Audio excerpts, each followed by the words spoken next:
Halo teman-teman kos-kosan, gimana kabar kalian? Baik-baik saja kan? Akhirnya Jujutsu Kaisen chapter 227 versi Fan Translate telah banyak beredar di internet. Dan ya, Abdikos sudah membaca berbagai versi Fan Translate, baik itu yang Indonesia atau yang Inggris, bagi yang masih bingung dengan isi chapternya. Semoga penjelasan Abdikos bisa membuat teman-teman mengerti seperti biasa. Karena di spoiler Abdikos jelaskan alur ceritanya, di pembahasan chapter Abdikos jelaskan detail menarik yang mungkin teman-teman lewatkan. Yuk langsung aja kita check it bro. Detail pertama, maksud dari teknik kutukan terbakar setelah domain. Di chapter ini, si bapak tongkrongan Kusakabe benar-benar penasaran bagaimana cara kerja teknik kutukan yang menguap setelah mengeluarkan domain, dan bagaimana Gojo bisa mengatasi hal itu dengan teknik kutukan pembalik. Dia merengek-rengek minta penjelasan Yuta. Dari sini bisa diambil kesimpulan kalau Kusakabe kemungkinan tidak bisa domain expansion. Jadi dia tidak tahu bagaimana teknik kutukan tiba-tiba menghilang untuk sesaat setelah mengeluarkan domain. Maka dari itu Yuta memakai analogi mesin yang kepanasan. Buat anak bengkel atau yang punya mobil hasil keringat sendiri pasti paham penjelasan Yuta ini. Jadi intinya mobil itu kalau mesinnya terlalu panas dalam kurung overheat, maka mobil akan tiba-tiba berhenti dan tidak bisa di starter. Bukan karena rusak, tapi karena bagian dari komponen mobil yang memaksa hal itu. Cara memperbaikinya sebenarnya cukup simpel, yaitu dengan mendiamkan selama 5-10 menit. Asalkan overheatnya sudah hilang, maka mesinnya pasti bisa di starter lagi. Ingat ya, yang hilang adalah overheatnya atau mesin yang terlalu panas, bukan panas mesinnya.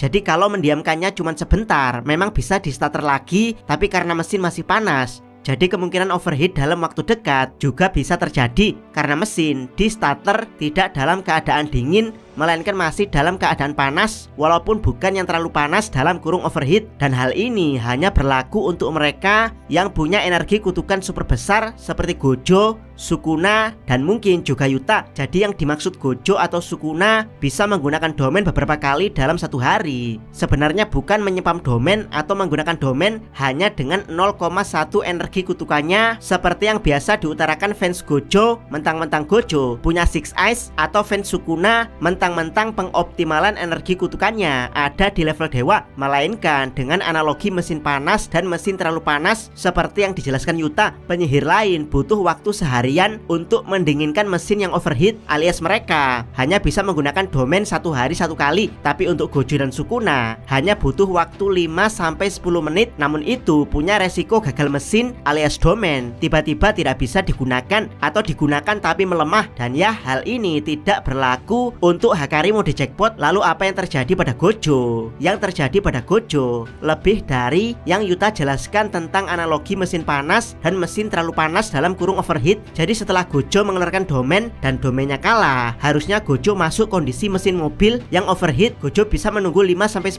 menit untuk kembali menyepam domainnya. Tapi karena Gojo kalah adu domain, maka dia membuka mesin mobil lalu menyiramnya dengan air dalam kurung teknik kutukan pembalik. Memang benar hal ini akan mendinginkan mesin dengan cepat, tapi resiko gagal mesin akan menjadi lebih besar, bahkan lebih besar dari hanya sekedar menunggu 5-10 menit untuk menghilangkan overheat pada mesin. Penyihir lain bersorak-sorak kegirangan karena Gojo punya sesuatu yang ajaib untuk menyepam domainnya. Tapi Yuta yang paham dengan situasi ini karena dia punya energi kutukan luar biasa besar, menjadi lebih khawatir karena keajaiban Gojo bersumber dari sesuatu yang ekstrim dan dipaksakan.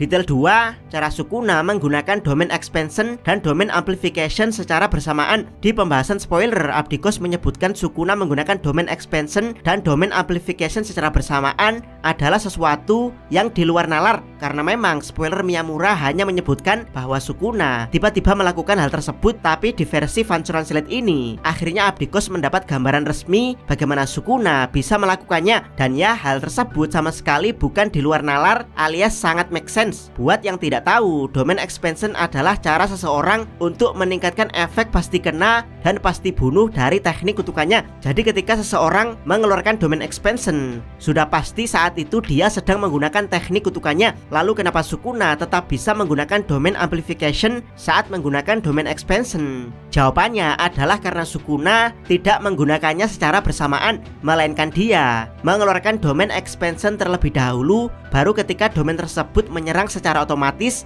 dengan efek pasti kena, maka Sukuna sudah tidak ada beban dengan teknik kutukannya. Jadi dia tetap bisa menggunakan domain amplification. Yap, hal ini sangat make sense, sama seperti bagaimana Gojo mengeluarkan teknik kutukan pembalik dan simple domain secara bersamaan, karena keduanya adalah teknik berbeda yang sama sekali tidak ada hubungannya dengan teknik bawaan Gojo alias Limitless. Detail 3, cara Sukuna mengalahkan domain terbalik Gojo. Yap, kalau yang ini benar-benar di luar nalar, yaitu Gojo membalik permukaan domain di mana yang di dalam mudah diserang sedangkan yang di luar tidak. Tapi karena yang melakukannya adalah Gojo Satoru yang terkuat, jadi sangat-sangat bisa dimaklumi. Lalu bagaimana cara Sukuna mengalahkan domain yang sudah dibalik oleh Gojo ini? Buat yang tidak tahu, meskipun Sukuna sempat dipentalkan Gojo dengan red dan menghantam domainnya, tapi domain Sukuna sama sekali tidak hancur. Jadi bisa dibilang Sukuna masih di kondisi domain expansion sejak awal, alias dia belum menyepam domain seperti Gojo. Yang dilakukan Sukuna adalah memperluas domainnya hingga ke titik maksimal, yaitu 200 meter. Lalu Gojo yang harusnya bisa kabur dengan teleport malah kembali menerima tantangan domain Sukuna. Kali ini dia membalik domainnya, dimana mengeraskan bagian luar sehingga aman dari efek pasti kena Sukuna yang menembus hingga keluar barir. Tapi Sukuna juga cerdas, yaitu domain yang semula diekspansi hingga maksimal 200 meter kembali dia susutkan sehingga efek pasti kena di bagian luar menjadi lebih powerful. Plus dengan sumpah pengikat, Sukuna memindahkan semua efek pasti kena yang saling mengalahkan di dalam domain Gojo, dimana Sukuna hanya bertahan dari Unlimited Void dengan hanya terus menjaga sentuhan dengan tubuh Gojo, karena memang efek pasti kena Unlimited Void tidak berlaku bagi Gojo dan bagi orang yang disentuh Gojo.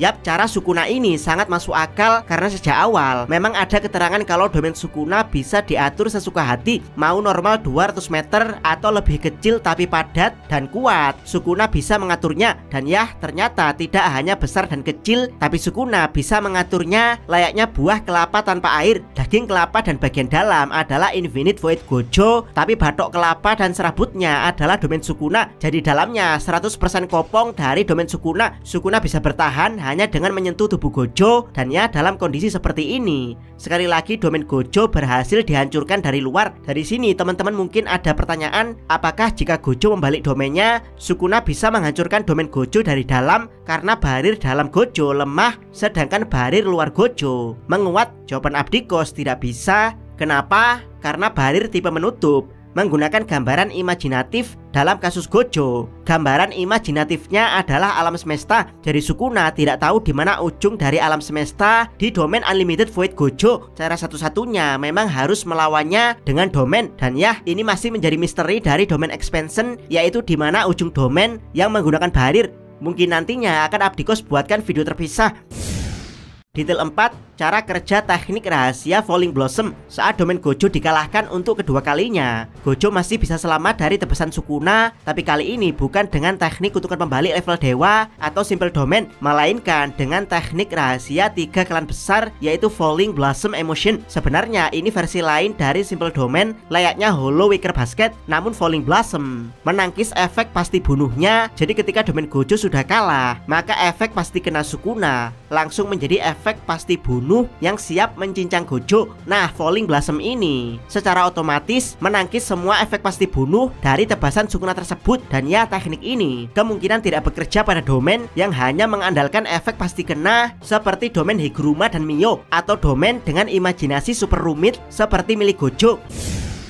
Detail 5, Kashimo dan Yuta berpotensi maju bersama jika Gojo dikalahkan. Yap, di sini Kashimo dengan gamblang mengatakan kalau Gojo tidak bisa bertahan dari kekalahan domain dia yang kedua kalinya, maka Kashimo akan segera maju melawan Sukuna. Dia meminta semua penyihir untuk tidak menghalanginya, dan menurut Abdikos ini bisa saja terjadi. Namun bukan hanya Kashimo yang akan maju, tapi juga Yuta, karena di sepanjang chapter ini hanya Yuta yang terlihat khawatir dengan kondisi Gojo. Bahkan sebelum Gojo bertarung dengan Sukuna, Yuta sudah menawarkan untuk menggantikan Gojo jika sampai Gojo kenapa-napa. Detail 6, seberapa kuat dan berbahaya pemadatan domain Gojo. Meski ada Kasimo dan Yuta yang siap menggantikan Gojo, namun kondisi akhir chapter justru berkata sebaliknya, di mana Gojo sekali lagi mengeluarkan domainnya. Yap, Gojo menolak untuk kalah kali ini. Dia memperbesar jangkauan domainnya hingga lebih luas dari jangkauan domain Sukuna, sehingga efek pasti kena di luar barir menjadi tidak terjangkau oleh kuil Malevolent. Namun meski begitu, bagian dalam domain menjadi rentan sehingga barir domain Gojo rentan rusak. Bahkan di sini sudah ditunjukkan kalau domain Gojo sudah mulai rusak dari dalam. Namun siapa sangka Gojo langsung memadatkan domainnya hingga menjadi ukuran kecil, walaupun Miyamura bilang seukuran bola kecil. Tapi Abdikos yakin domain Gojo menyusut maksimal seukuran water ball, yaitu maksimal bisa menampung Gojo dan Sukuna. Yap, seberapa berbahaya hal ini kita memang harus menunggu minggu depan. Tapi bayangan Abdikos, Sukuna akan mengalami antara dua situasi berbahaya ini. Pertama, dari pandangan di luar barir,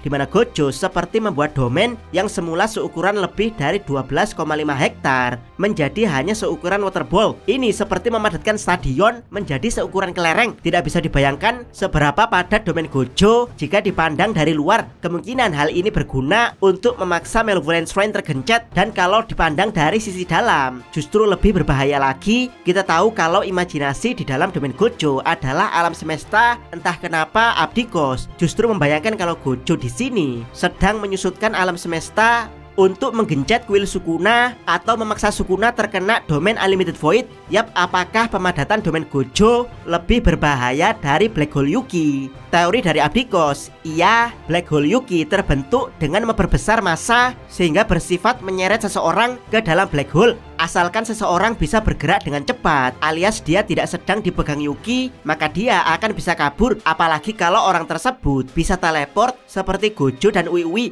maka kemungkinan selamatnya sangat besar. Yap, penyusutan domain Gojo ini ada di level berbeda karena Sukuna tidak punya media untuk kabur. Mau kabur kemana? Karena gambaran imajinasi Gojo adalah alam semesta itu sendiri. Jadi apakah ada potensi Sukuna bisa selamat dari serangan powerful Gojo ini? Akan Abdikos bahas di video terpisah. Jangan lupa subscribe channel Takos dan jangan lupa share video ini. Abdikos salam Mi.